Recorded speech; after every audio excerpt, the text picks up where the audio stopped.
प्रिय बंधुगण आज आम करवा अँला जुआ। अँला जुआर अधा किलो अँला नेबा, आउ लंका 100 ग्राम नेबा, लुण 100 ग्राम नेबा, पानी फिल्टर रु 2 लिटर नेबा, ताकू तीन मिसी देके गोटे काच बा प्लास्टिक जार रे जोड़ा कवर थी से रखा। लंका गुड़ा को किंतु टिके काटी देथिबा, अँला को कंटा चामच गेजिकी टिके कणा कर देथिबा।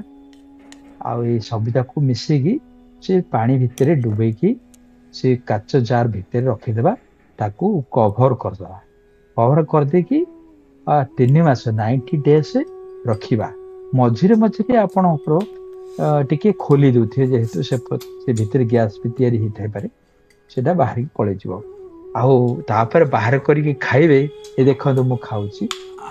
हाँ, एबे भी मोर पाटर लाल बाहरी पड़छ देखला बेले, वीडियो देखला बेले। लंकाटा को सीधा चोबई चोबई खाई पारे। लंका आ अँला तो एते सुंदर सॉफ्ट ही रही।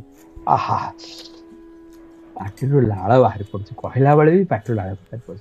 हाँ, गोटे जिनस करेंगे, से जो जूसटा बाहर थी से लुण अंश टे अधिक थी, से खाया तो मस्त बढ़िया लगुच, किंतु सेटा बीपी पे खराब। तेणुक से एभॉइड करवा। यहाँ को आम खाइबा द्वारा तो आप जानते जे या द्वारा तेज भी हुए, शक्ति भी बढ़े, दांत मजबूत हुए, विटामिन सी मिले, रक्त संचालन भल हुए। आयुर्वेद अनुसार ये सबू उपकार आमको मिले। तेणु अति सुंदर रेसिपी, अति सिंपल, केवल लुण लंका पानी अँला एतिकी मिसेदेले आपनकर सुंदर रेसिपी हो गला। कहली नमस्कार, पुणी आउ थे देखा आचार अँला।